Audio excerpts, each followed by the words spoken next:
Okay. Bismillahirrahmanirrahim. Assalamualaikum warahmatullahi wabarakatuh. Honorable Professor Kadir, Director General of Health Service, Minister of Health, Republic of Indonesia.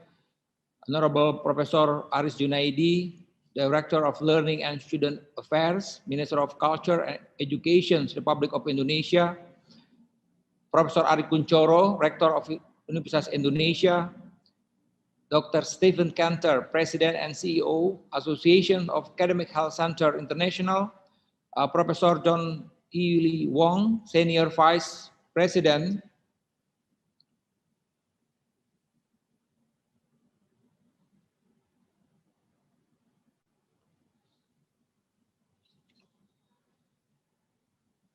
and Senior Vice President, Health Innovation and Translation, National University of Singapore, and Senior Advisor, National University Health System.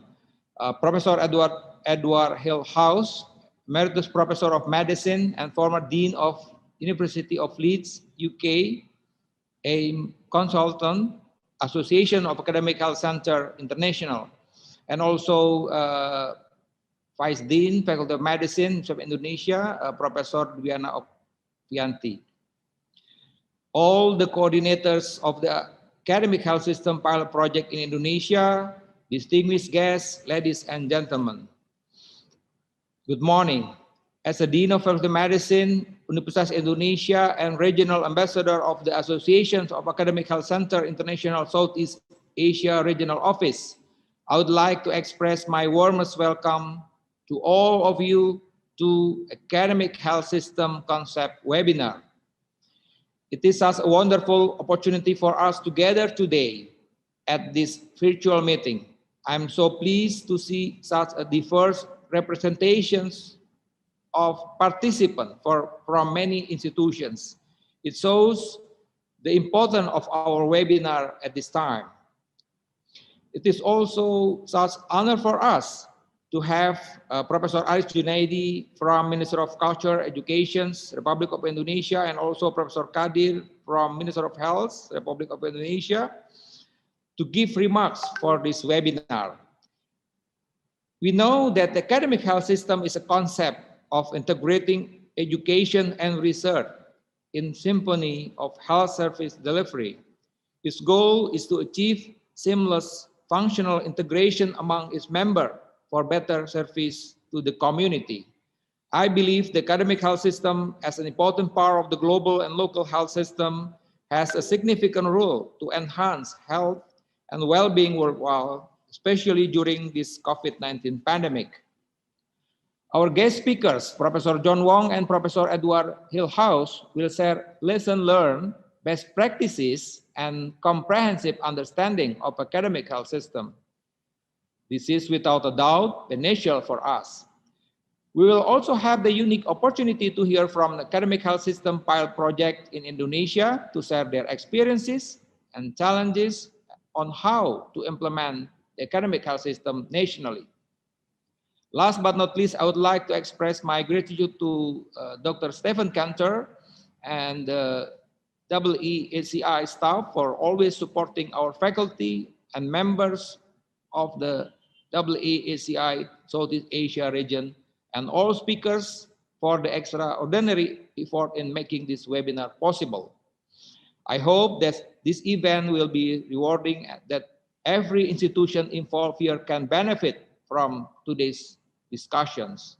On the next programs together, we will watch the remark from the Rector of University Indonesia, who unfortunately could not join us live in this webinar. Thank you for your attention. I'm Dean of Faculty of Medicine UI and Coordinator of AAHCI, Honorable Dr. Stephen Cantor, President and CEO, Association of Academic Health Centers of International, Professor John E. Lee Wong, Senior Vice President, National University of Singapore, Professor Edward Hillhouse, Emeritus Professor of Medicine and former Dean of University of Leeds, UK, and consultant of the System of Academic Health Center International, Director General of Health Service, Ministry of Health, Republic of Indonesia, Director General of Higher Education, Ministry of Culture and Education, Republic of Indonesia, all the coordinator of academic health system pilot project Indonesia, all distinguished guests. Ladies and gentlemen, I feel honored that I'm given the opportunity to open the Association of Academic Health Center International Southeast Asia webinar, the Academic Health System Concept in early 2021. On the behalf of Universitas Indonesia, I would like to deliver a warmest welcome to all webinar participants this morning. Universitas Indonesia, as one of the leading universities in Indonesia, was assigned to implement the academic health system for the Jakarta region in 2014. AAHCI is a strategic collaboration between Universitas Indonesia Teaching Hospital and other health stakeholders in DKI Jakarta to improve the health service, education, and research. Through the Faculty of Medicine, Universitas Indonesia Involvement in Association of Academic Health Center International is expected to support the implementation of academic health system with global knowledge, which lead to multidisciplinary research and clinical practice improvement. According to the Ministry of Degree of Research, Technology, and Higher Education, number 55 in 2018, there are 5 universities that were deployed at AFS National Pilot Project, which consists of Indonesia, Gajah Mada, Jajaran, and Teknologi. This university implement academic health system according to the region. This pilot project is an excellent beginning for other universities to improve their local health system. As the academic health system has great potential to improve our national health system, this webinar is written to strengthen the understanding in academic health system concept and implementation for those who are involved in academic health system. It provides knowledge of the academic health system concept, academic health center best practice from Singapore, and how to confront challenges of establishing an academic health system. I hope this webinar will bring us a better understanding of how to optimize the implementation of the academic health system in a fast-changing environment. In this webinar, we also share some experiences in academic health system implementation in AHS pilot project and discover the best practice that we can elaborate together.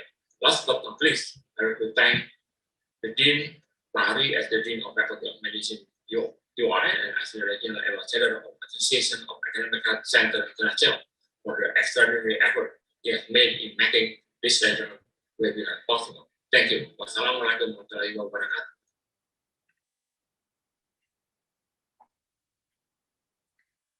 Professor Dr. Abdul Qadir, welcome. You are welcome to give your remarks. And you're muted currently. There you go. Okay, good morning for all of you. Thank you.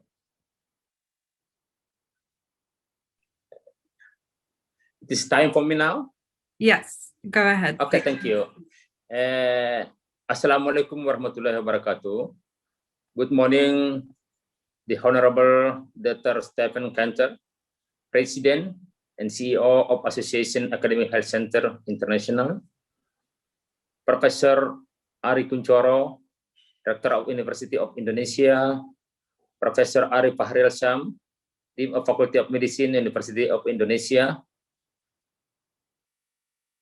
all of the international and Indonesian speakers. Also is Dr. Aris Junaidi, Professor Aris Junaidi from Ministry of Education and Culture of the Republic of Indonesia. Ladies and gentlemen, first of all, allow me to introduce myself. My name is Professor Dr. Abdul Qadir. Currently, I serve as a Director General of Health Services of the Ministry of Health of the Republic of Indonesia. I am very pleased to meet everyone today virtually at the Association of Academic Health Center International in webinar of the academic health system concept. I would like to take the opportunity to extend my deepest gratitude and appreciation for the support from the Faculty of Medicine of University of Indonesia as the Association of Academic Health Center International Southeast Asia Regional Office for hosting the webinar and inviting me to the important forum. I warmly welcome all participants in this event. My appreciation to all of you, especially Indonesian and Southeast Asian colleagues who joined the virtual participation in the webinar. Ladies and gentlemen, I am on the view the higher education as an important in health development where education must meet the needs of the health system. So there should be a harmonization between education and health services. The first thing to pay attention to is the synchronization of supply and demand between higher education and health services. The Ministry of Health as a user has a role in all stages, starting from the formulation of services standard, competency standard, and others. The second is a synchronization regarding education and service arrangement based on the law number 29 of 2004 concerning medical practice and in the education system must be guided by law number 20 1917 concerning medical education, in which synchronization involved the role of professional organization. And the last one is quality assurance, where at the education level is carried out through the exit exam, while at the service level it can be done through credentialing, so that there is a need for harmonization between educational output standard and work competency standard. I think this is important thing for all of us. Ladies and gentlemen, academic health system is a new model of integrated health services that is committed to improve the quality of public health services through education for health workers, quality health services, and excellent research.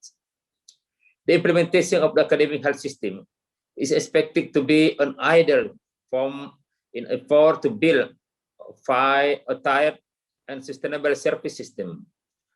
With the integration of academic health system between unique community, teaching hospital, and practice plan, it is hoped that it can be improved the community health status in the area that has been determined by all its members at continuous and sustainable manner. Ladies and gentlemen, accordingly, academic health system has benefit for various parties involved. For the Ministry of Education and Culture, it can become a center of excellence in science and technology, in addition to improve the quality of education and the reputation of higher education. For the Ministry of Health, academic health system can develop an effective and professional health services model and produce competent professional health personnel. And also for the Ministry of Finance, academic health system is an economic asset that's run efficiently. For the health office, academic health system can improve the quality of health services, the referral system, and the urban health system model. For the national health insurance, like a BPJS in Indonesia, as you know, we have a BPJS. Academic health system can encourage health services that pay attention to quality and cost control. In the end, for the community, academic health system can increase community satisfaction and loyalty to quality health services and benefit from research result and innovation in the health sector. Ladies and gentlemen, we gather here today to obtain the overview on this concept of academic health system, academic health center and system. And this webinar is also aimed to discuss strengthening collaboration within the center and system, with a special lens on the case of Indonesian finally, Finally, ladies and gentlemen, without further ado, it is my best hope that we will have a productive and fruitful webinar today. Hopefully, the webinar today would deliver most favorable outcomes to strengthen the comprehensive and integrated academic health system by privatizing the quality of services, education and services, and research, so that they can support the achievement of the National Health Priority Program. Thank you. May all of us always blessed with health and happiness. Stay safe and keep healthy. Thank you. Wassalamualaikum warahmatullahi wabarakatuh. Waalaikumsalam warahmatullahi wabarakatuh.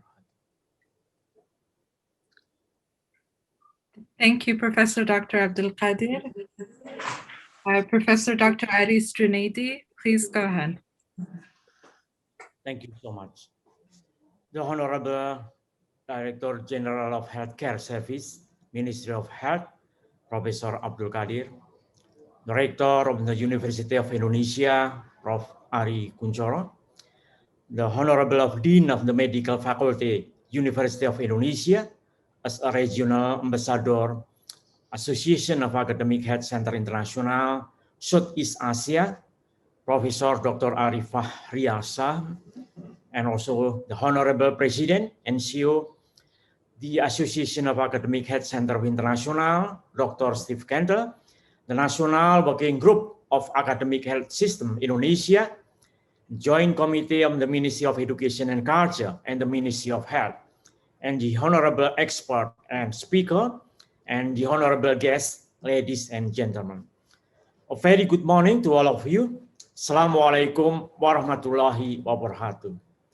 I'm here to speak on behalf of the Ministry of Education and Culture and would like to apologize that the Director General of Higher Education is unable to attend this webinar due to another commitment and due to another urgent matter.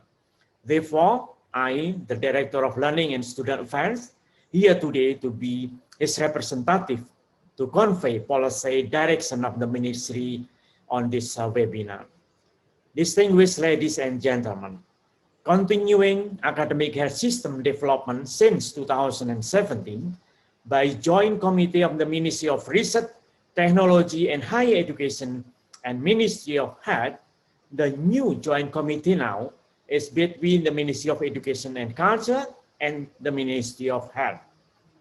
Also set priority setting for further academic health system development start in 2020.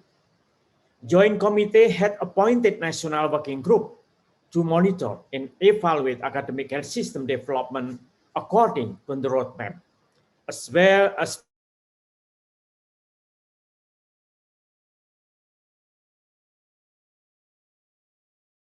also did benchmarking and networking with other countries and global network, particularly through the Association of Academic Health Centers International.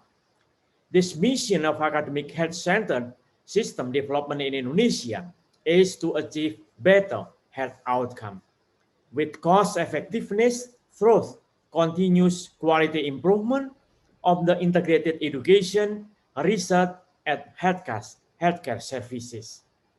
The academic health system development should confirm global and national challenges, Industrial Revolution 4.0, and as well as Society 5.0, including the pandemic COVID-19. And now we're focusing on quality and values-based care. Academic health systems are, at least in principle, well placed to foster innovation in healthcare. The pandemic COVID-19 had proven academic health system contributions through some collaborative programs, translational research, and innovation that contributed directly to society in each region. Partnership with the local government and stakeholders as one of key success are also strengthened during pandemic COVID-19. In line with global movement toward universal health coverage and national health policy, which is anchored on strong primary care, academic health system Indonesia is also directed to enhance primary health care and to overcome maldistribution of healthcare providers.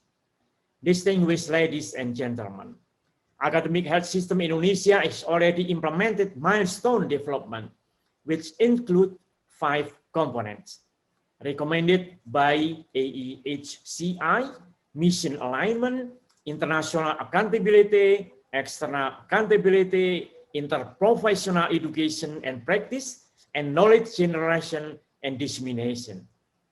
According to the evaluation of 5 academic health system pilots, UA or University of Indonesia, Pajajaran University, Gajah Mada University, Airlangga University, Hasanuddin University until 2020. And Joint Committee will focus to strengthen academic health center, all collaboration of medical faculty and teachings, hospitals are core of academic health system. On the other hand, Joint Committee had formulated minimal standard or parameter for academic health system model, and academic health system share mission that align with local needs. In national level, Joint Committee is now formulating presidential decree to strengthen the regulation of academic health system. Implementation that assists of cross-ministerial policies, particularly regarding human resource and financial management. Joint Committee also endorsed 5 academic health system pilots to become academic health center international member or partner in order to have global network of academic health leaders, advocacy support, and opportunities for networking and professional development. We also need assistance and support for AAHCI to achieve academic health system mission through more effective strategy. Distinguished ladies and gentlemen, we would like to convey our sincere gratitude to all speakers today, AAHCI team and medical faculty of Indonesia University, as Southeast Asia region office for conducting this fruitful webinar. I wish you all enjoy the webinar to share experience and lesson learned to formulate follow-up action of academic health system development in Indonesia. Hope that we are not only talking about the concept, but how to implement academic health system in various models to achieve shared mission, better health for all, and rapidly changing environment. By saying Basmalah, Bismillahirrahmanirrahim, I hereby declare the webinar officially open. So thank you so much, and thank you very much. Thank you, Professor Dr. Aris Junaidi. Last but not least, in our opening remarks, Dr. Stephen Cantor, our President and CEO of the Association of Academic Health Centers, will begin today's session. Dr. Cantor, the floor is yours. Thank you very much. Greetings to everyone. I'm delighted to have a few minutes to spend with you to talk about the importance of academic health centers and systems and how joining together in an academic health system can lead to new and valuable advances in healthcare. It's wonderful to be here with Dean Ari Siam and distinguished guests from the Ministries of Health and Education and other distinguished guests. I want to take a moment to recognize the University of Indonesia for its leadership in the region and very high level of engagement to keep everyone informed during the pandemic. We appreciate your collaboration with our offices in Washington, D.C., and of course, your leadership in planning this meeting. And I want to extend a very special note of appreciation for the leadership and outstanding work of AAHCI Regional Ambassador Dr. Ari Siam and Dr. Iman Budi, and of course a special thank you to Regional Office Manager Ms. Inda Susanti. I'd like to spend a few minutes talking about why universities and hospitals join together to form academic health centers and systems. And academic health centers and systems are defined a little bit differently in different areas around the world, but in general, an academic health center is composed of a school of medicine, often described as the anchor of an academic health center, a main teaching hospital, sometimes more than one, usually located on the same campus or nearby, and other health profession schools like nursing, dentistry, pharmacy, and so on. The nature of the relationships among these entities varies. Sometimes the university owns the medical school and hospitals, sometimes neither owns the other, but there is a well-written affiliation agreement that defines how the entities will work together and grow together. And sometimes there are a variety of other arrangements. As an academic health center grows and forms strong relationships with hospitals, that are not part of the main center and forms relationships with community health systems and other entities, it often begins to call itself an academic health system. And in some countries, the phrase academic health network is being used. For example, in England, the National Health Service has identified 8 academic health networks. The important point, of course, is that regardless of how the relationship is structured and regardless of who owns whom, hospitals and medical schools want to build strong relationships, because it's these strong relationships, if structured properly, that lead to better doctors, better scientists, better patient outcomes, and even to the development of new drugs and devices, new companies, and economic growth for a region. That's why the United Kingdom is investing and developing its 8 academic health science centers. That's why you see growth and development of academic health systems in other places in the world. I want to just finish up by citing 10 reasons why it's valuable to develop academic health systems. And hopefully this will stimulate good conversation. Number 1, they stimulate economic growth. Number 2, they attract new talent to the region. Number 3, they help move discoveries to the marketplace. Number 4, they create new jobs locally. Number 5, they reinforce the complementary roles of research and teaching. In other words, 1 + 1 can be more than 2. Research and teaching can improve each other. Number 6, they catalyze intellectual cross-fertilization, which leads to innovation, which of course leads to economic growth. Number 7, they support the kind of risk-taking that leads to new ideas. That's much better done when institutions come together into a larger entity. Number 8, they cultivate individual potential. Number 9, they can develop trusted health tourism destinations. And number 10, they establish a culture of excellence at the nexus of health education and science. And of course, we at the association at AAHCI are ready to partner with you, as we have been, on an amazing journey to build academic health systems and help them grow and develop. And with that, I wish everyone to stay safe and stay healthy, and I'll turn it back over to the moderator. Thank you. Thank you, Dr. Cantor. We will now have our moderator begin the session with our guest speakers and presenters for this webinar. Professor Obi, you may begin. The floor is yours. Thank you very much, Dian Ari, Rector Ari Kunchoro, Prof. Kadir, Professor Aris Junaidi, and Dr. Stephen Cantor for your wonderful opening remarks. Good morning from Indonesia, and welcome to the Association of Academic Health Center International Southeast Asia Live webinar on the academic health system concept. I'm very delighted to be here today. My name is Duyana Okvianti, and I will chair this session. Please allow me to remind you that our guest speakers will be given 7 to 10 minutes to speak, followed by a panel session where representatives from each academic health system pilot project in Indonesia will give 3 minutes presentations.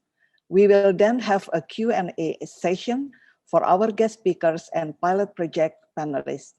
You can type your questions in the Q&A feature at the bottom of the Zoom toolbar on your screen, and we will deliver your question to the panelists.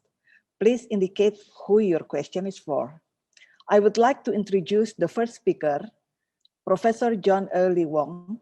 Professor John Early Wong is a Chan Professor in Medical Sciences, is Senior Vice President, Health, Innovation and Translation, National University of Singapore, and Senior Advisor, National University Health System.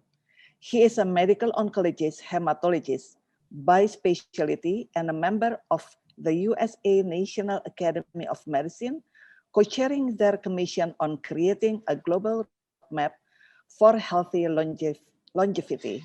He will deliver the presentation on the role of an AAHCI in the academic health system, best practices from National University Health System in Singapore. Professor John Wong, welcome, and the time is yours. Thank you very much, Professor Diwana. Professor Dr. Aris Junaidi, on behalf of Professor Nizam, Director General of Higher Education at the Ministry of Education and Culture, Republic of Indonesia, Professor Dr. Abdul Qadir, Director General of Health Service at the Ministry of Health, Republic of Indonesia, Rector Ari Kunchoro of the Universitas Indonesia, Dean Ari Faryal Syam, Dean of the Faculty of Medicine at the University of Indonesia, Dr. Stephen Cantor, President and CEO of the Association of Academic Health Centers and Association of Academic Health Centers International, the leadership of the Indonesian medical system. Thank you very much for having me speak at this morning's webinar. Let me share my slides here.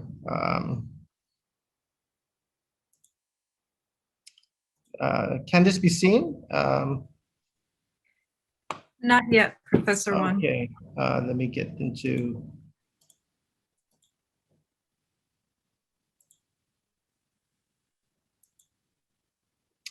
Great. Are you able to see that now?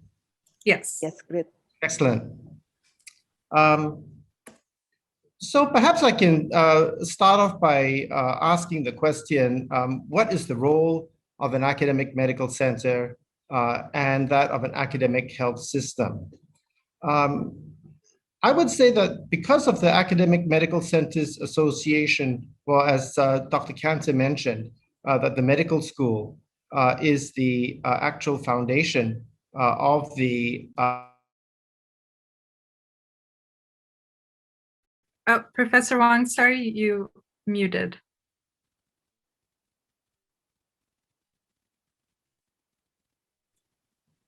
There you go. Right, okay. And because the medical... Sorry, could you play the slideshow and we'll just start back up? Okay, sorry. That's fine. If you can play slideshow. Since you are screen sharing, let me just go back.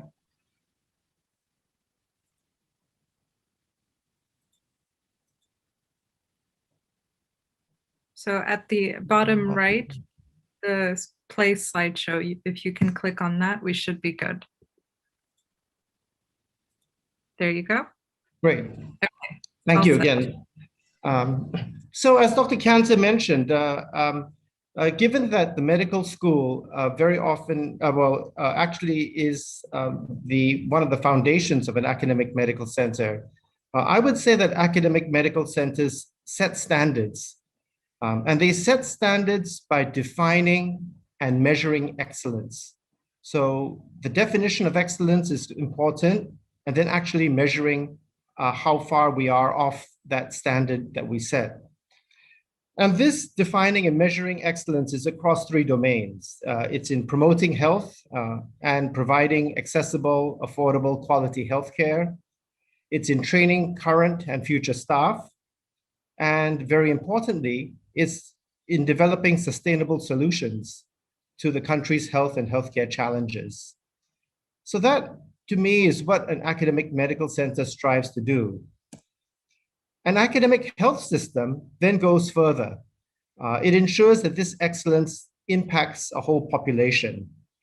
And it does this by integrating both health and healthcare from prevention to end of life. It trains current and future staff, not only for hospitals, but for the community. And then it develops and implements sustainable solutions to the country's health and healthcare challenges at scale. So just to share what's been happening in Singapore. So the National University Health System started off as the first academic medical center in Singapore, comprising the NUS Yong Loo School of Medicine, the NUS Alice Lee Center for Nursing Studies, the NUS Faculty of Dentistry, and soon after that, the School of Public Health was formed from the Department of Epidemiology and Public Health in the School of Medicine. It became a separate school as the Soswi Hawk School of Public Health. And that was together with the National University Hospital and 3 national centers, cancer, heart, and oral health, came under one common governance in 2008. In 2017, we went to become a full-fledged academic health system by incorporating 2 large hospitals in the western part of Singapore, the Ng Teng Fong General Hospital and the Jurong Community Hospital, Alexandra Hospital, and then all the primary care, all the public primary care institutions in the western part of Singapore under the umbrella of the National University Polyclinics.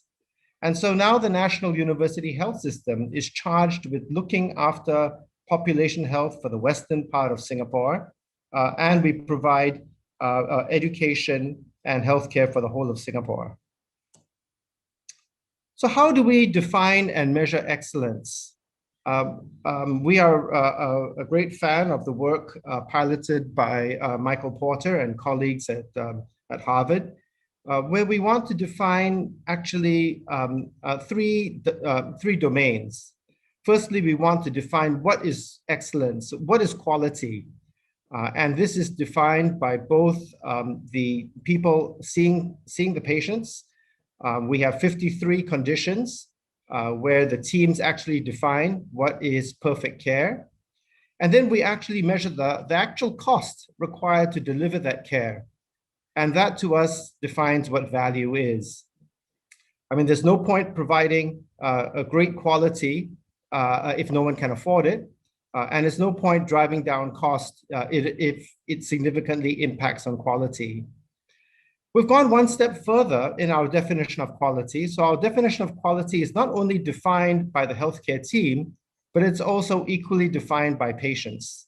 And so every year, well, actually, all our patients are constantly surveyed, and once a year, the Ministry of Health does an external assessment, the patient experience survey, where we survey patients' experience in the inpatient, emergency department, hospital outpatient, primary care, and community hospitals.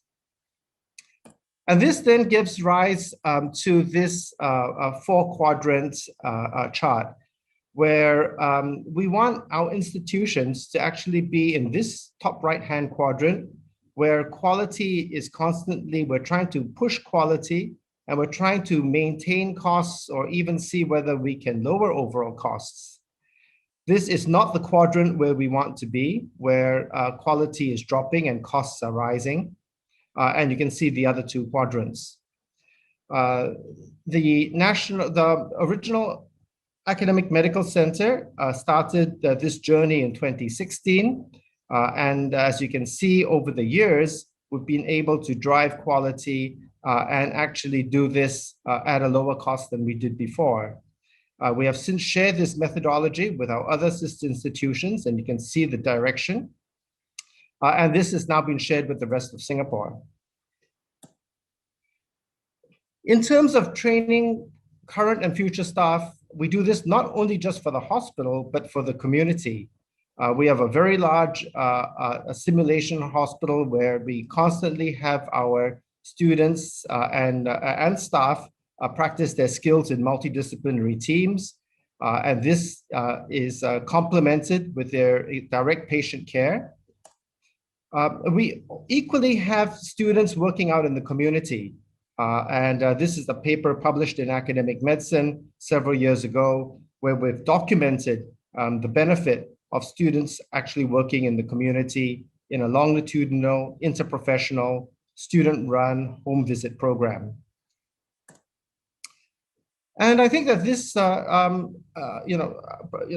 this combination of driving education, of setting standards, and seeing how we can develop solutions has impacted our ability to handle COVID. These are the national COVID statistics as of last night. So Singapore has had 59,869 cases involved. But thankfully, the number of active cases currently is 109. The number of deaths has been thankfully very low at 29, directly attributable to COVID, with 15 patients with COVID who died of other causes.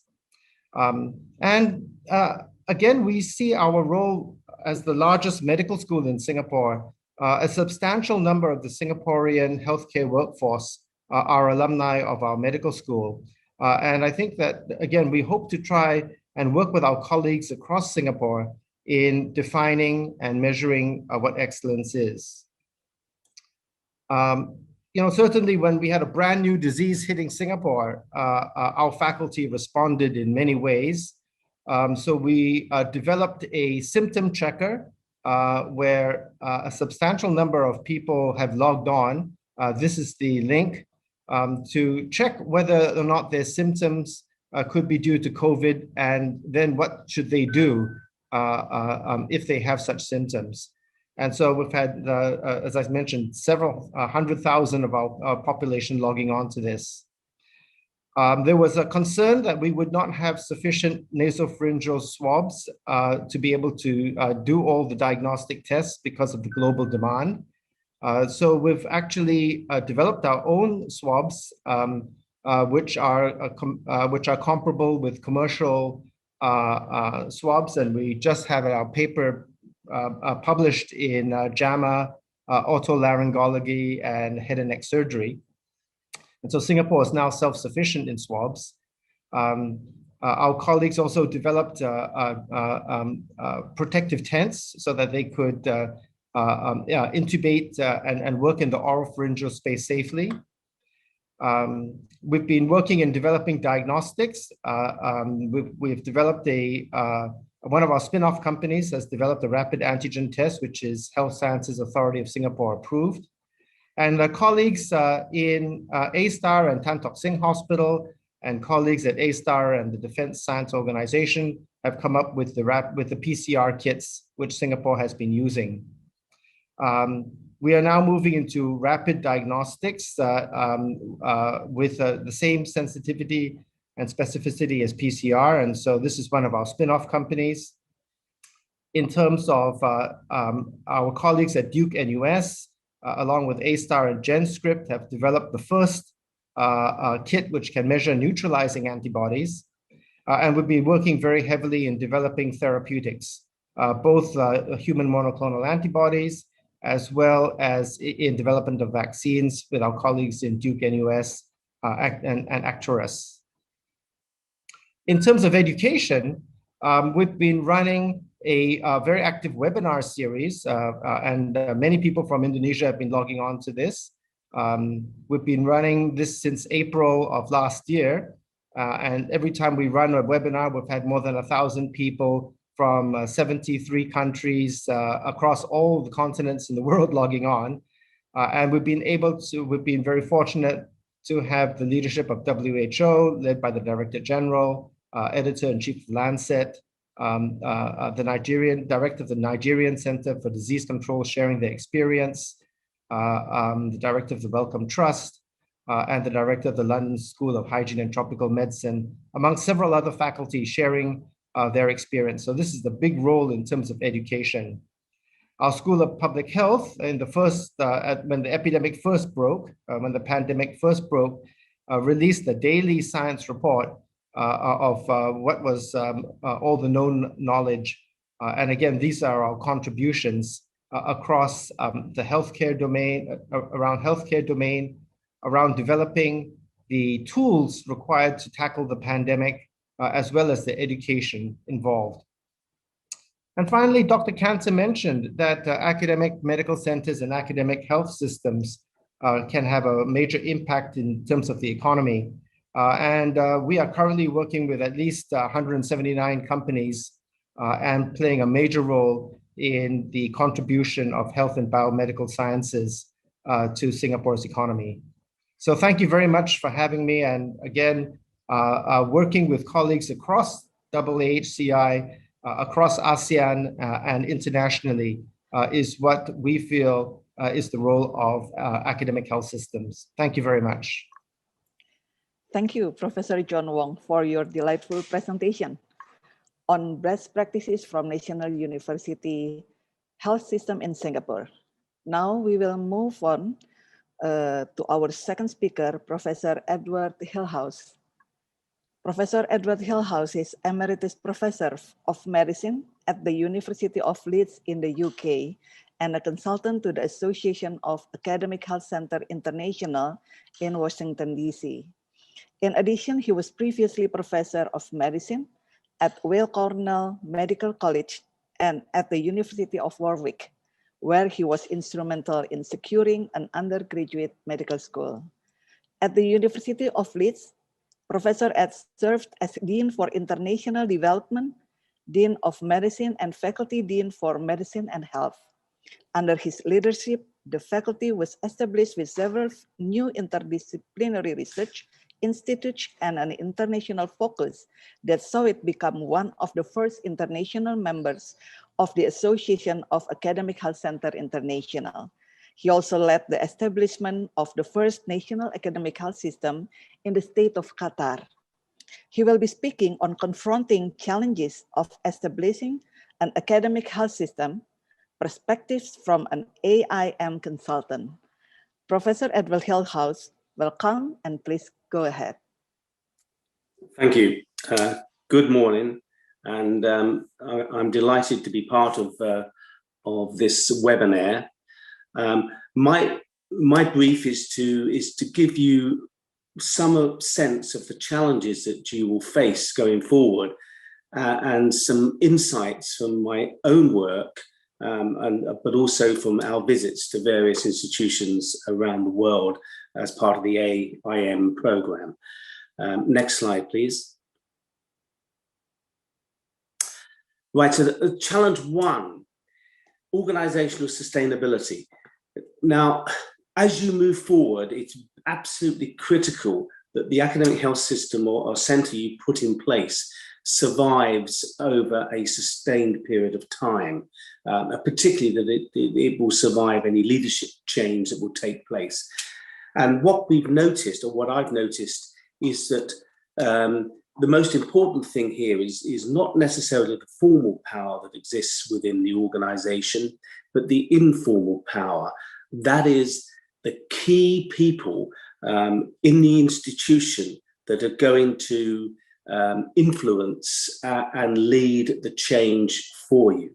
And this will be right across the organization, in nursing, in physiotherapy, in medicine, in science. These are the critical people that need to be brought into the organization and understand what is happening.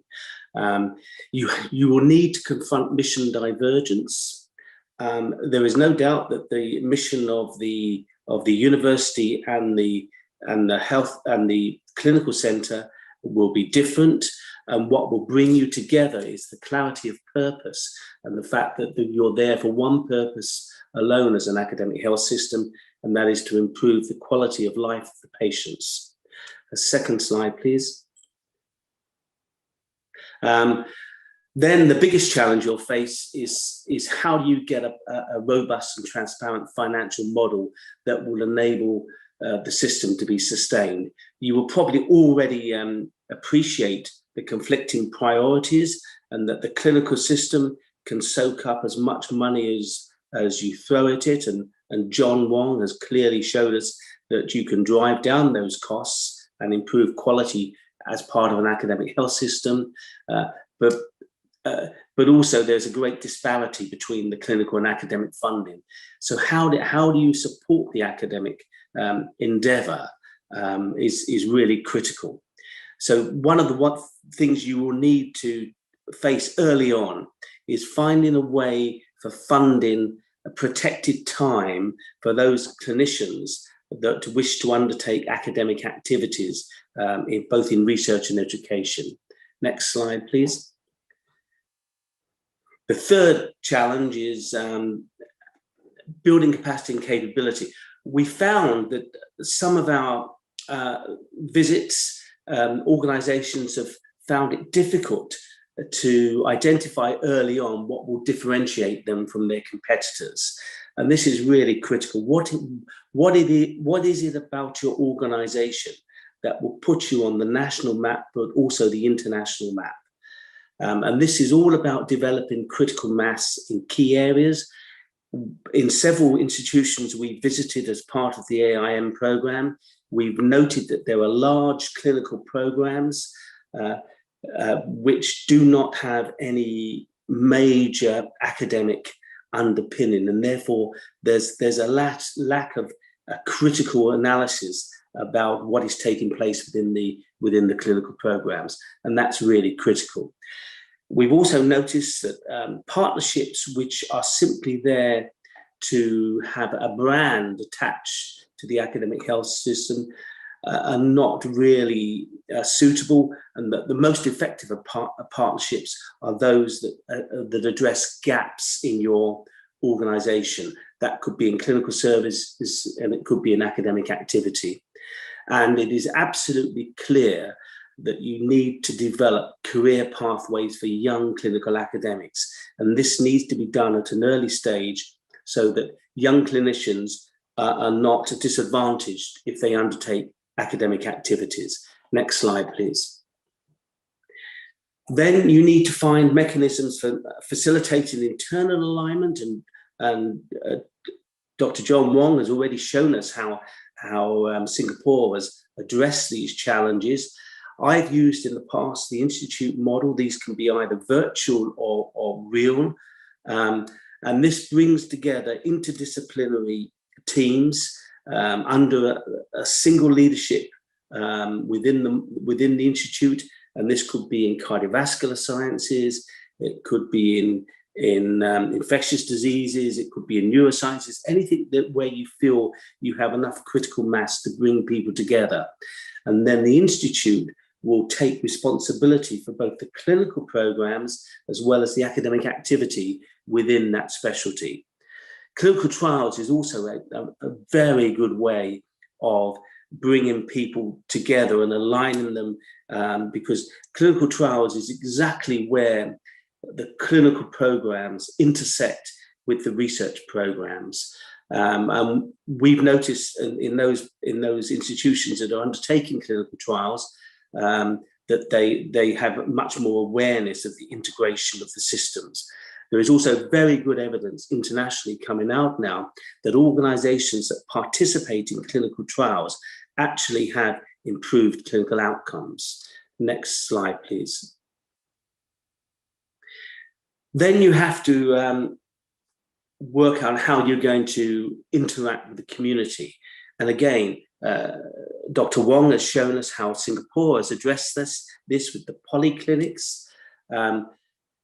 It's clear to me that improving primary care has to be a key role for the academic health system.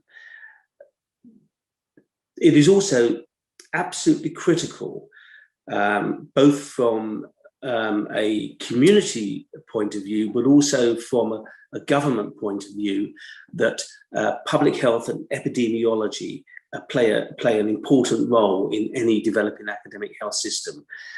This will help to both inform what is going on in the community in those areas where you have underserved populations. And this is absolutely critical in delivering value to your community. Next slide, please. And then how do you embed into professional education? Well, the thing we've noticed is that it doesn't just happen. You have to have leadership, and you have to have a governance structure that allows you to put into professional education in place, and you have to put it up there on the agenda and on the agenda with the board. It is also clear that interprofessional practice comes first, and I noticed that when I visited Jakarta and Yogyakarta, there are excellent multidisciplinary teams. But it's clear that if you do not have multidisciplinary teams embedded across the organization, you can do as much interprofessional education as you like, but it will peter out when they get on the wards if their interprofessional teams are not already embedded. So I would urge you to work very closely in that integration. As students come through, they must be embedded into the clinical practice in interdisciplinary teams. Next challenge, talent. It's all about people. And there's only three ways you can ensure you have enough talent, and that's recruitment, retention, and staff development. But the most important one here has to be the staff development programs. And this again requires leadership, it requires effort, and it needs to be focused at all levels of staff, but particularly at young people, and ensuring that they understand what an academic health system is, how it fits in across the community, how it benefits patients in the long term, and how it benefits the community. Staff development must be up there along with developing clinical career pathways for clinical academics. These are absolutely crucial first steps that you need to confront. Next slide, please. And then communication. Again, what we've noticed is that when we visited various organizations, that this requires real leadership, it requires a team, and you need to engage with staff at all levels. It's not just good enough for the leadership to know. Everybody throughout the organization must know what is happening and must understand what an academic health system is. So you need clear, simple messages. You need to engage your patients and the community. Again, they need to understand why money and effort is being put into research programs and educational programs, as well as clinical programs. And most importantly, you need to manage upwards as well as downwards. It's absolutely critical that you communicate what is going on with the government, and that you have a two-way dialogue with them, which I think you've already started, and you already have good lines of communication, but you need to keep those open. And a good way of doing that is celebrating success at all levels. Next slide, please. And finally, there's a real challenge in tracking progress. How do you know that you're on the right route and that you're achieving your goals? Well, first you need some sort of benchmarking, and we've already within your region, you have places like Singapore and Japan, and these are excellent for benchmarking yourselves at a very high level, but you also need to benchmark yourself with your national competitors and make sure that you're making progress against them. And for this, you'll need to develop key performance indicators, and this is actually really quite difficult for academic health systems. I would suggest that you use your traditional key performance indicators, but you look at non-traditional ones as well, because to see an impact on clinical outcomes may take a long time to see the impact of establishing the academic health system. But your non-traditional key performance indicators could be the number of people having interprofessional education, the number of patients enrolled into clinical trials, those sorts of things. But I would urge you to think very carefully about how you track progress within your academic health system. And I'd like to thank you for listening to me and hand you back to the moderator. Thank you, Professor Edward Hillhouse. Such a wonderful presentation and perspective. I once again would like to remind all of the attendees to please use the Q&A feature at the bottom of your Zoom toolbar to insert your questions. And now let's move on the second panel sessions. And dear panelists, a friendly reminder that you will be given only 3 minutes to speak. First is from Universitas Indonesia, Professor Arif Fahrial Syam. Professor Arif Fahrial Syam is the Dean of Faculty of Medicine, Universitas Indonesia in 2017, leading a faculty which consists of more than 4,900 students. He was appointed as the coordinator of academic health systems, Universitas Indonesia, and also the Regional Ambassador for the Association of Academic Health Centers International, Southeast Asia Regional Office since 2018. Professor Ari, please go ahead. Okay, thank you, Professor Ofi. So only 3 minutes. Yes, so thank you very much for the ladies and gentlemen.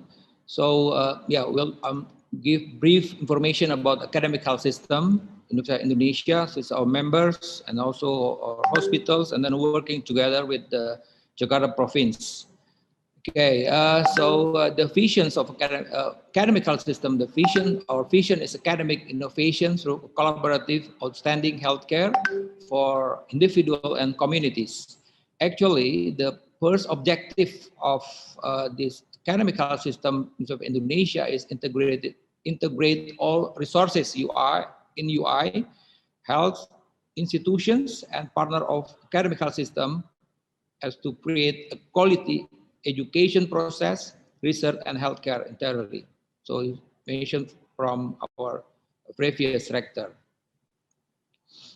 Okay, so if we see about the scheme of our academic health system, actually we start from what we call that the joint ministerial decree from Minister of Health and also Minister of Research and Technology and Higher Education at the time to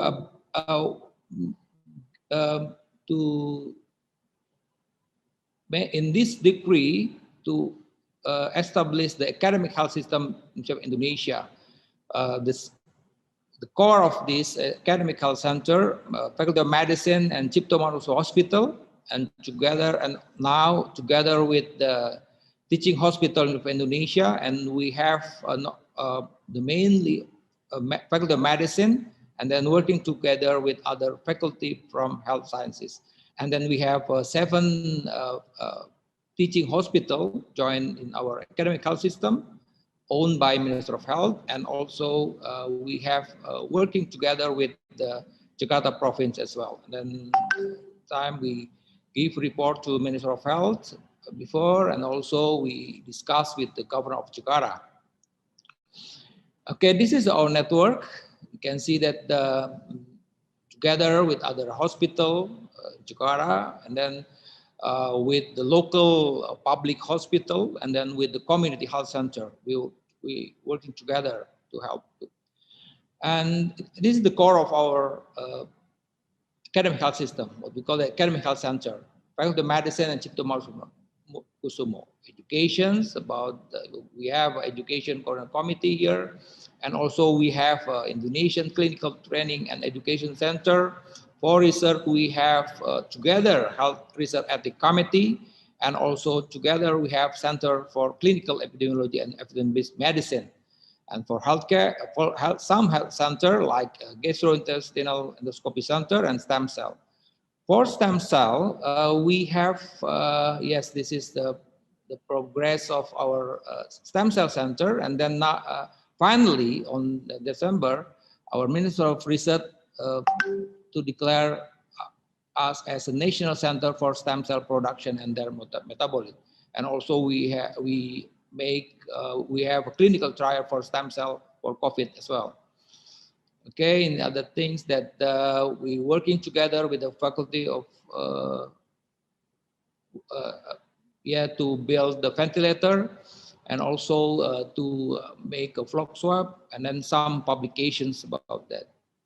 And this is our program. Actually, before pandemic, our program with Jakarta province actually, but because about the pandemic, so we postpone these programs after pandemic. The main of this is mother and child healthcare, and then non-communicable disease, and elderly and geriatric care service, and COVID-19. Now we add COVID-19 to control and post-pandemic recovery. So we must prepare for this pandemic. Thank you very much. Thank you for your attention. Thank you, Professor Ari. And then now is from Universitas Gadjah Mada. It will be Dr. May Neni Sitaresmi. Dr. May Neni Sitaresmi, PhD, is a consultant of pediatrician, is currently also the Vice Dean for Collaboration Alumni and Community Service Faculty of Medicine, Universitas Gadjah Mada. She is the Vice Director of AAHCI, or Academic Health System of UGM. Dr. Mainani, the time is yours. Okay. Thank you very much, Prof. Ovi. Good morning, ladies and gentlemen. Firstly, we would like to thank the committee for this opportunity to share our experiences in implementing our academic health system. So this is our member. The academic health system consists of 4 institutions. Okay. So the journey of our academic health system started on 2014 when our Faculty of Medicine UGM joined together with 5 teaching hospitals to initiate the development of academic health system UGM. And since then, some activities has been conducted such as benchmarking, workshop, and also advocacy to promote the concept of academic health system in the policy marker at national level. And on 2018, we was appointed by the Ministry of Higher Education as well as the Ministry of Health as one of 5 piloting academic health system in Indonesia. In the same year, the strategic plan of our academic health system was established, signed, and also declared by all academic health system member leaders. And it consists of 13 strategic outcomes and 14 key performance indicators. And in 2019, we have an opportunity to join the AIM program. And at the time, during 2.5 days, we have an open and also productive discussion with 3 consultants, including Professor Edward Hillhouse. And thank you, they give some recommendation to improve our organization alignment, to set and also to meet the strategic goal of the alignment. And last year, due to the COVID-19 pandemic, we refocused our program to COVID-19 while still attending to the issue of healthy aging and also maternal and health child, which are often neglected due to the handling of the COVID pandemic. And in response to the pandemic, we established the task force for COVID-19 pandemic. And sorry, how can? Yeah. Okay, and in the field of education, we make some innovation and also adaptation in delivering learning material in order to fulfill the competence requirement of the student while still paying attention to their safety. In terms of collaboration and research, many research and innovation are carried out by our member in collaboration with another institution. For example, GENOS. GENOS is easy, simple, and also cheap tool to detect SARS-CoV-2 using an artificial intelligence. Recently, it has been approved and also implemented in many public facilities. And also another innovation such as in a rapid test and also ventilator, in addition to approximately more than 60 research related to the COVID-19. And in health services, we know that at the beginning of the pandemic, we convert our microbiology laboratory to COVID-19 PCR laboratory, which didn't yet exist in our province at that time. And due to the pandemic, there is also such capacity in terms of facilities and also human resources. And to overcome this issue, we have mapped the such capacity and also the referral system for the COVID-19 management, including the establishment of field hospital as well as establishment of our 2 academic hospital, Dr. Sarjito Hospital and also Dr. Harjo Lukito Hospital as referral hospital for COVID-19 patient. And we also developed the manual for maternal and child health referral system during the pandemic 19.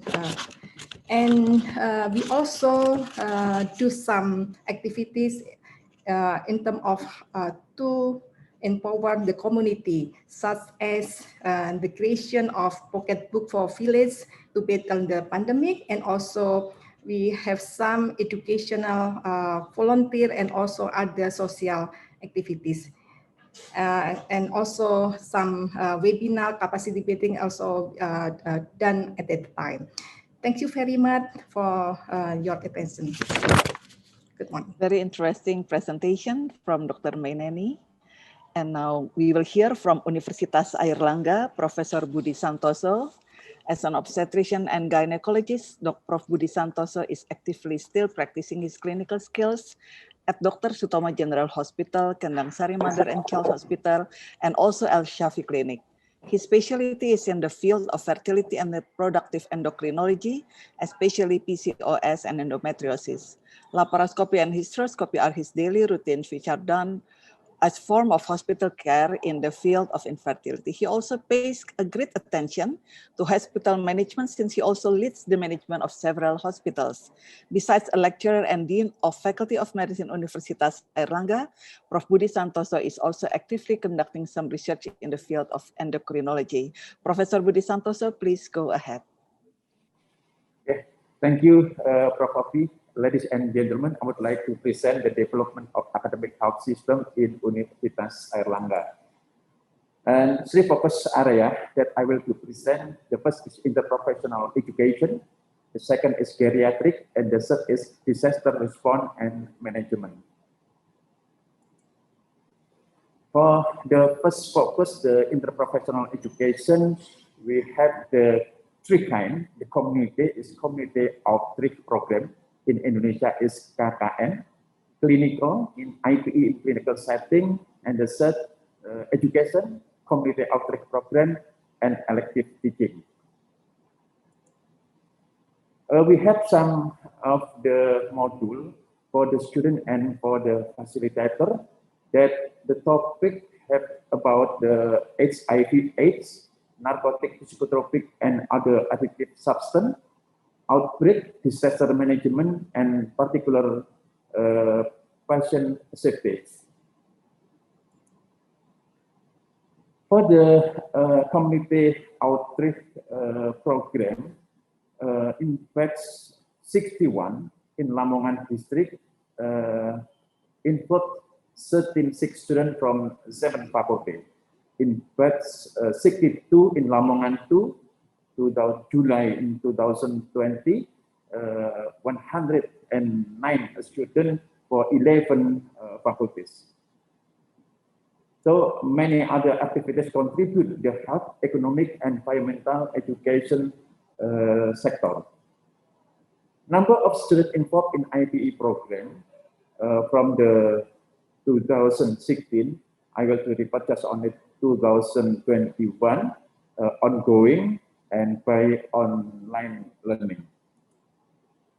This is the IPE testing module in Universitas Airlangga with 5 topics. And the second focus about the geriatric.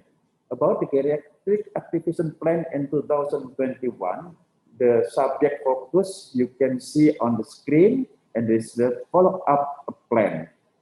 So we have just do it geriatric action in 2020. For about the third focus, disaster response and management, about the COVID-19 pandemic and the other national disaster, earthquake and flood. On the collaboration between Airlangga University faculties and Universitas Airlangga Teaching Hospital, have the 3 pillars of higher education. About education, IPE, interprofessional education, research, IPCR, interprofessional collaboration in research, IPSS, interprofessional collaboration in health services.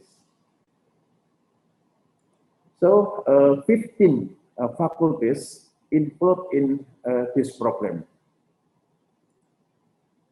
This is the daily report in our current activity in West Sulawesi about the disaster earthquake.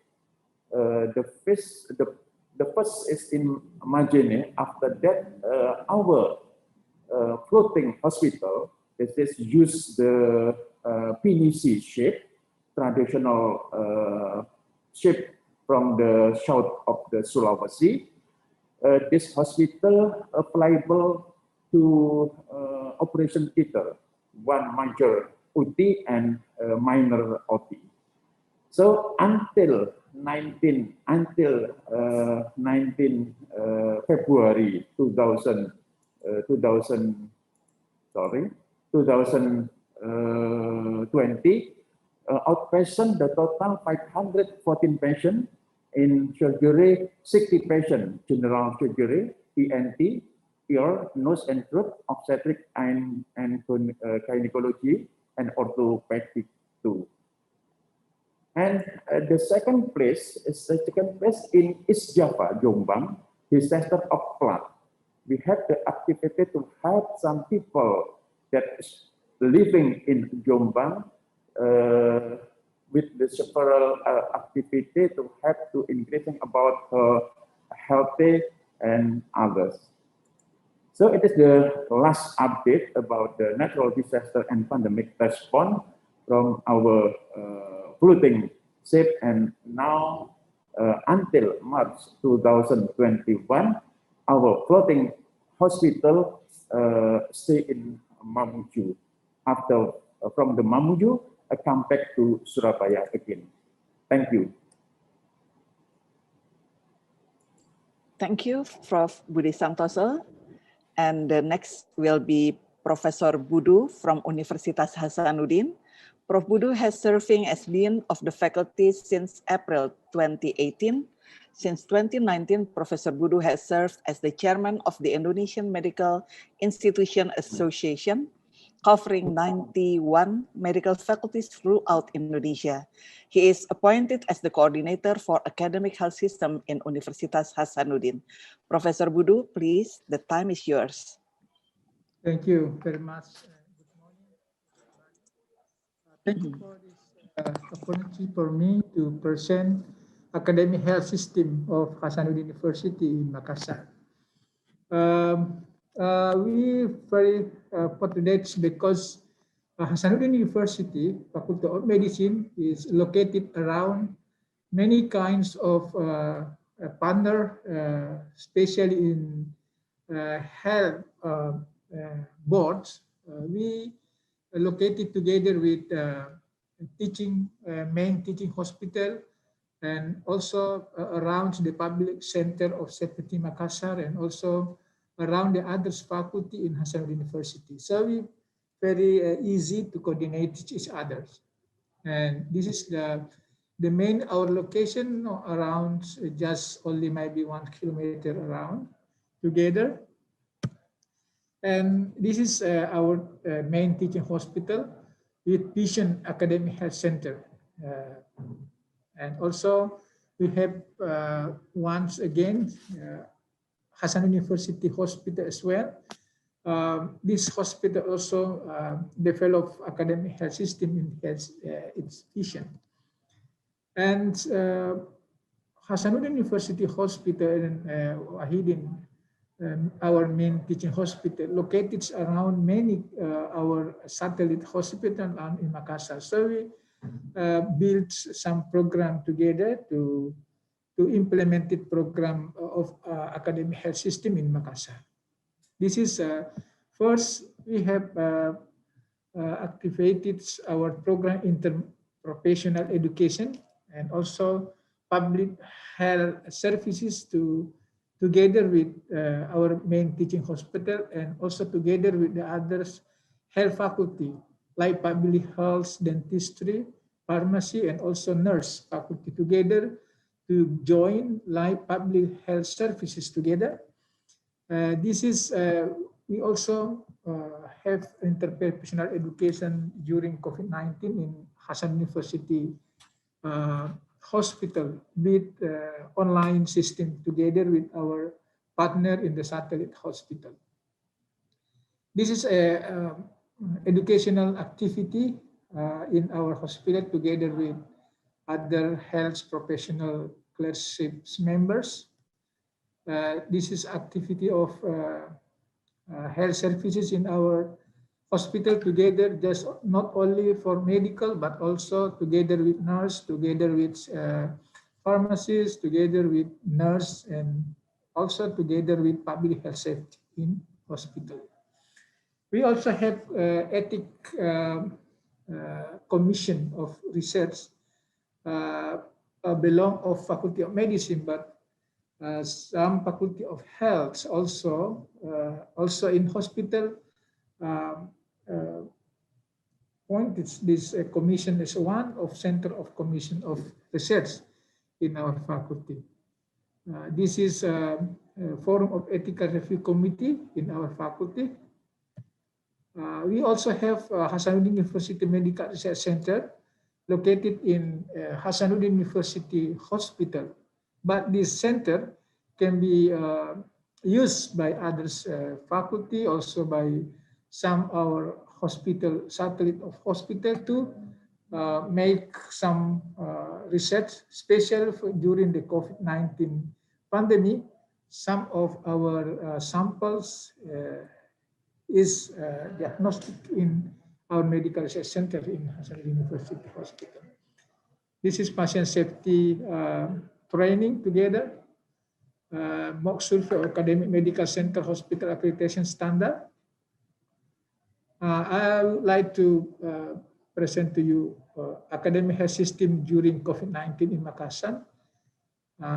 So together with the governor and our rector and medical research center, together to build some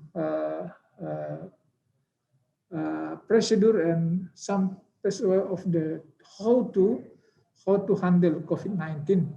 So from primary health care to Puskesmas to referral hospital, OTG, is PDP, moderate, and very crisis and ventilator severe is not in our teaching hospital. So all of hospital in Makassar not service kinds of OTG and PD, but the ventilator like crisis and severe PDP and PDP is handled by our teaching hospital.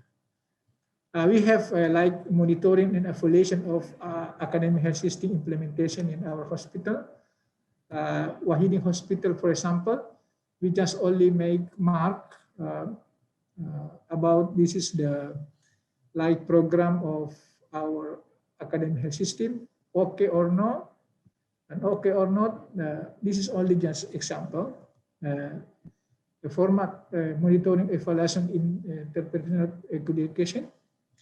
Then we make it continuously during the time, and then we make meeting continuously to make monitoring and evaluation of our academic health system. Thank you very much, Prof. Diana Sofia. Thank you. Thank you. Thank you, Prof. Budu.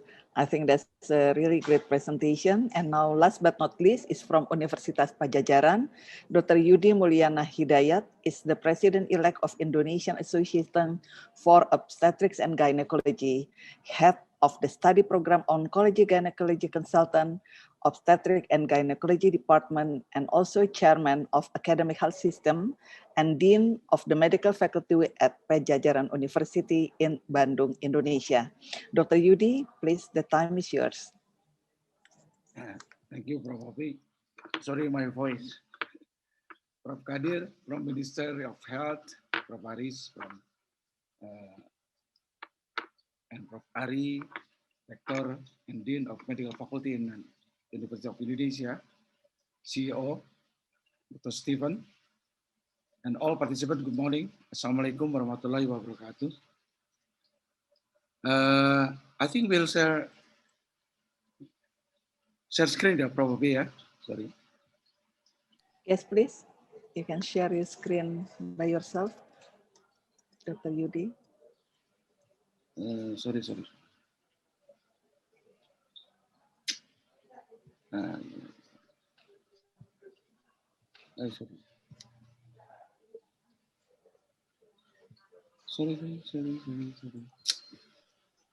Dr. Yudi, would you like for me to run your slides for you? Yeah, because okay. Okay. Thank you. Yeah, because I already sent my presentation. Okay, thank you. Is this the correct deck?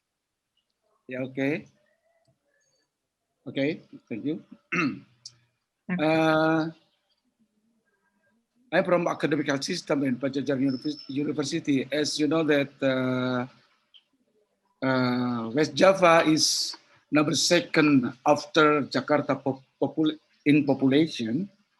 We already had a letter of decree from our governor was separated 7 region and 7 regional hospital referral system. Yeah. This mapping from our governor, and then I have we improving of the concept of academic system in Pajajaran University.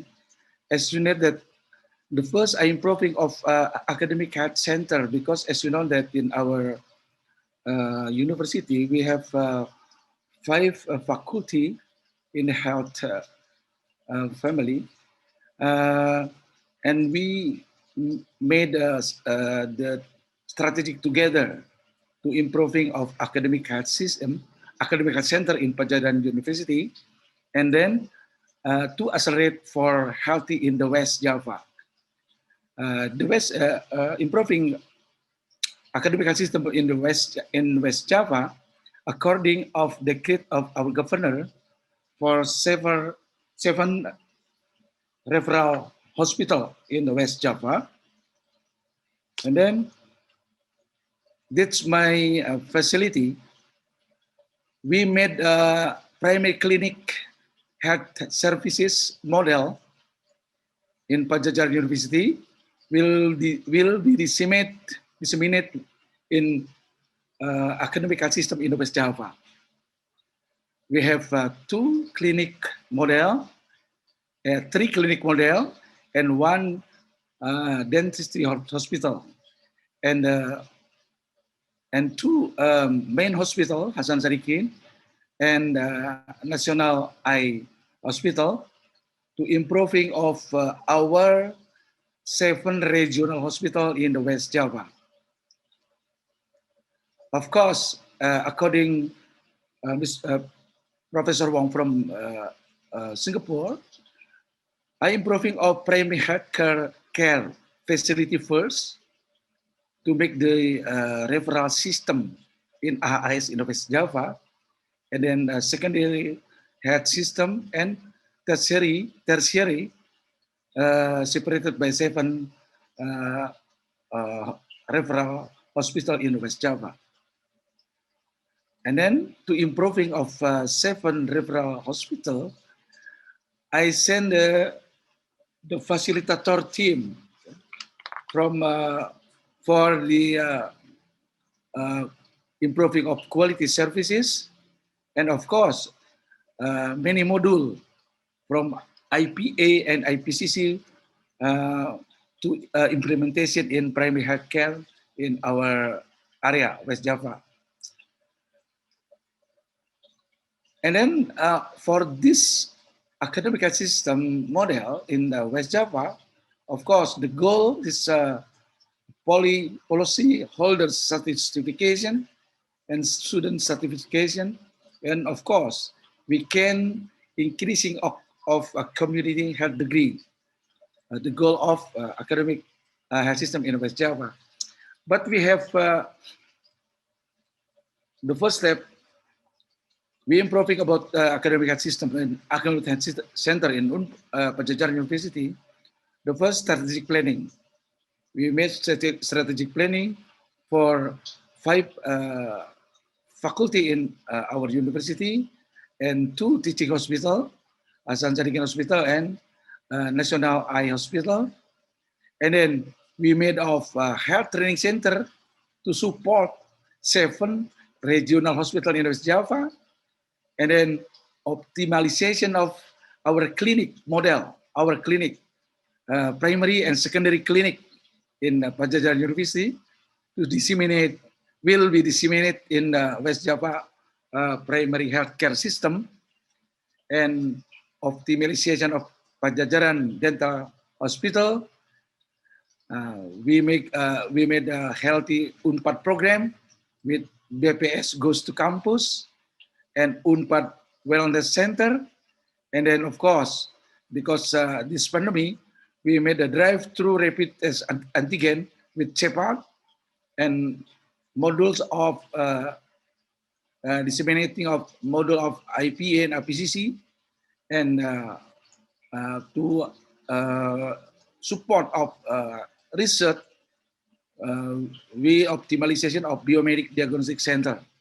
And now I will ongoing, we improving about IT system.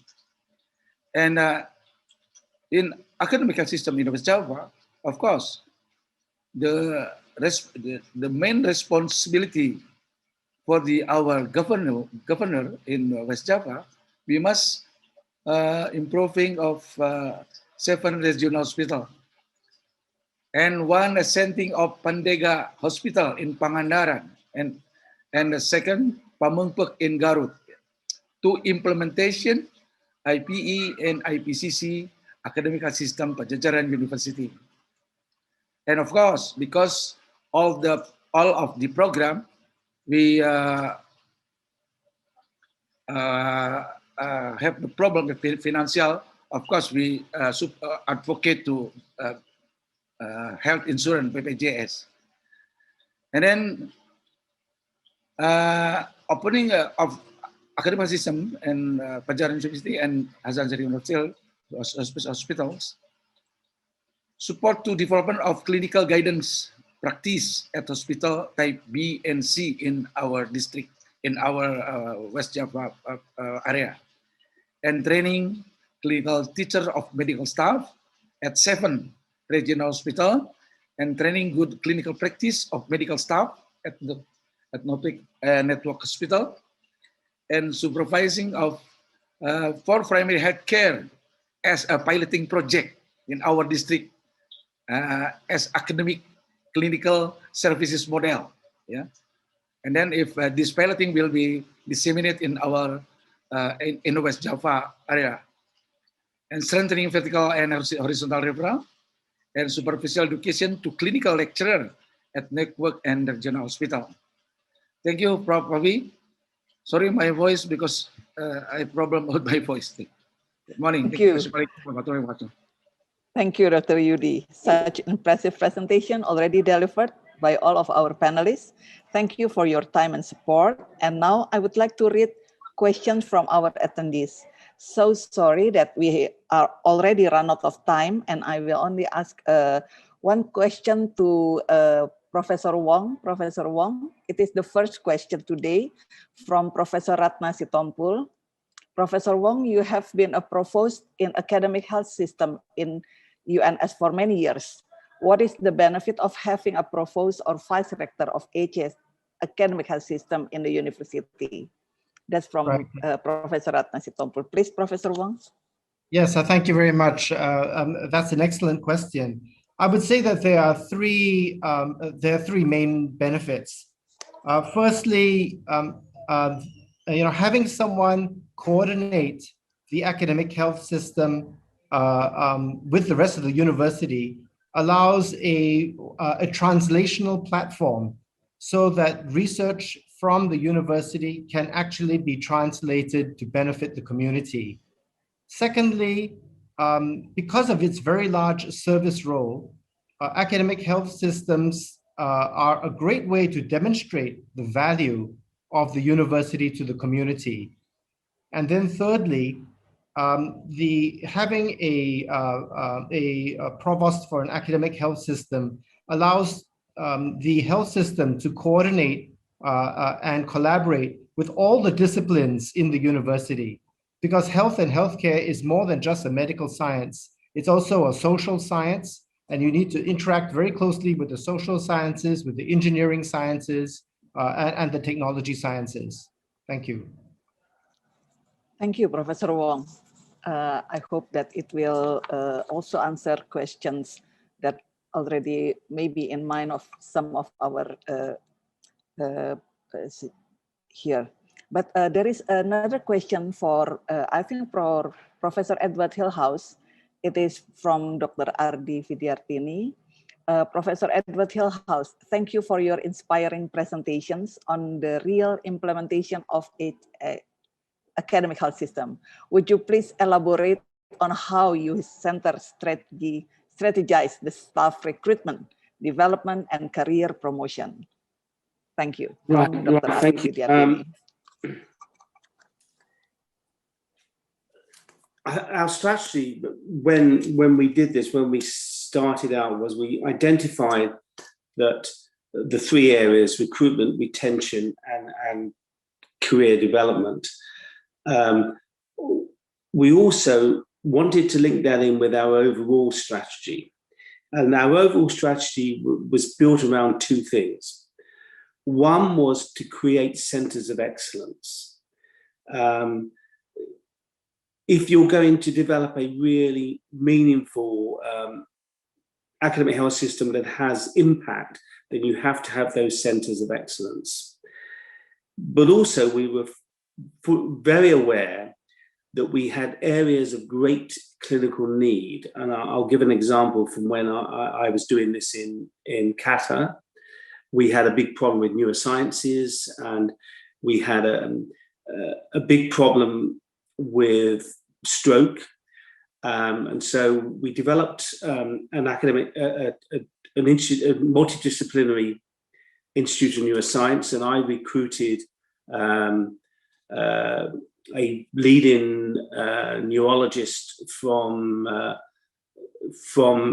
Canada, and he came and he recruited a number of other individuals, but at the same time, he started to, under the strategic plans, started to develop young people to work alongside him. He recruited a good neuroradiologist from overseas, and he started to develop these young people. And within 2 years, he published a very influential paper in the Lancet, showing the implementation of a rapid screening program for those patients with early onset symptoms of stroke. And we actually drove down the length of stay for our stroke patients dramatically. And at the same time, none of those patients were going through into the rehabilitation program. So this comes back to John Wong's point about how the instituting an academic program with careful recruitment and development of staff can actually improve quality at the same time as driving down costs. I think that's probably a great example. Thank you, Professor Edward. This is a very, we have one question, but it could be answered by Professor Wong or Professor Edward. This is from Professor Ova Emilia, the Dean of the Universitas Gadjah Mada. I would like to ask to everyone, is there any requirements or condition that a university can develop academic health system? In Indonesian case, there are more than 90 universities.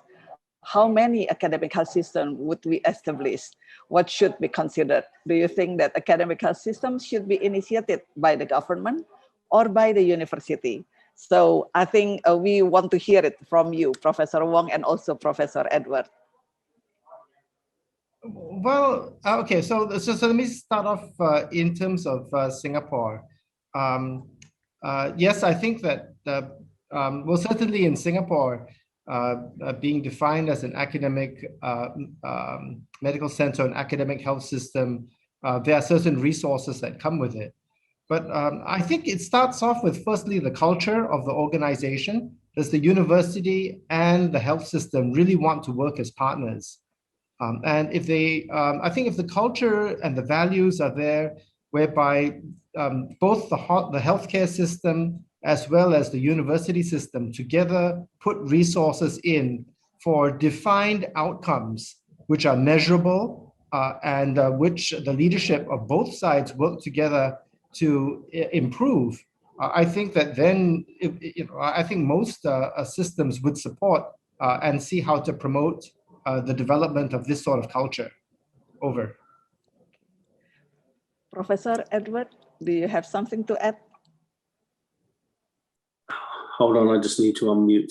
Yes, all I would have to say is that I would agree with John. The two academic health systems I was involved with both started off actually within the university to start with.